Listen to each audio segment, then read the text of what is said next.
ക്രൂരനായ ഭർത്താവ് ഏത് സ്ത്രീകളെയും കാമത്തോടെയാണ് കാണുന്നതും. അത് സഹിക്കാൻ ഭാര്യയായ ചന്തയ്ക്ക് കഴിയുന്നില്ല. ദിവസവും ആഴത്തിലുള്ള മുറിവുകളാണ് ചന്തയുടെ ദേഹത്തുണ്ടാകുന്നതും. ജോലിക്കാരിയെ പോലും ചന്തയുടെ ഭർത്താവ് വെറുതെ വിടില്ല. ഈ കാര്യങ്ങളെല്ലാം മകനും അറിയാം. നന്നായി പഠിച്ച് ജോലി വാങ്ങി അമ്മയും കൊണ്ട് ഇവിടെ നിന്ന് പോകണമെന്നാണ് അവന്റെ ആഗ്രഹവും. ഈ ചന്ത പണ്ടൊരു പ്രോസ്റ്റിറ്റ്യൂട്ടായിരുന്നു.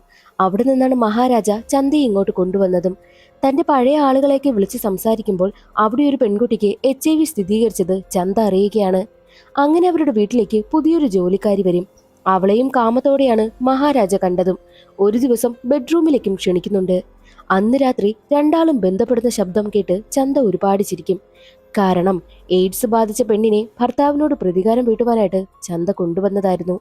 അതാണ് ആ വേലക്കാരി. അടുത്ത ദിവസം മുതൽ താനൊരു എയ്ഡ്സ് പേഷ്യന്റ് ആണെന്ന് ഭർത്താവ് അറിയുമ്പോൾ അയാൾ തകർന്നു പോകുന്നത് കാണാനായിരുന്നു ചന്ത കൊതിച്ചതും.